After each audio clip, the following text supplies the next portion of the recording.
Assalamualaikum teman-teman. Hari ini aku membuat sempolan mie modal Rp5.000 jadi sebanyak ini. Rasanya enak banget, gurih, luarnya itu garing, dalamnya empuk. Langsung aja yuk cara buatnya. Bahan-bahannya, 1 bungkus mie eko, ini udah aku rebus ya. Kemudian tusuk sate, ini bekas sate ayam 1000-an.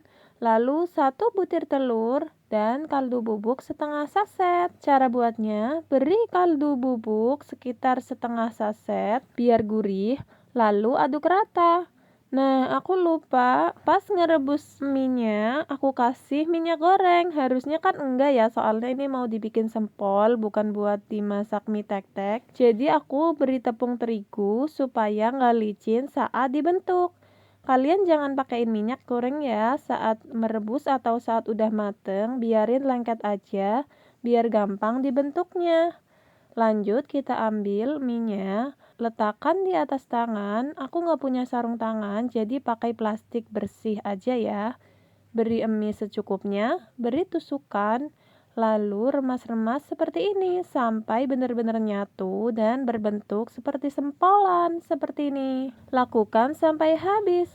Nah, ini udah semua, kita simpan dulu di kulkas minimal setengah jam supaya ngeset ya, jadi pas digoreng tuh nggak ambyar.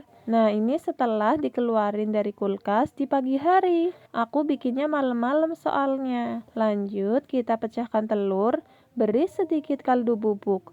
Kocok sampai rata, celupkan mie dalam gelas telur, putar-putar lalu goreng di minyak yang sudah panas menggunakan api sedang ya. Usahakan minyaknya banyak.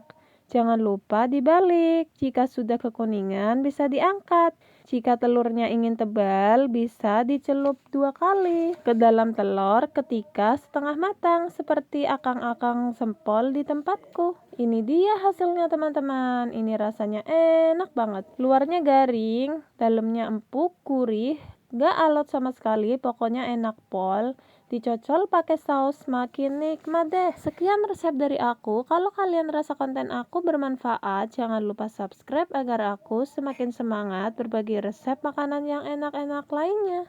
Terima kasih teman-teman. Assalamualaikum. Selamat mencoba.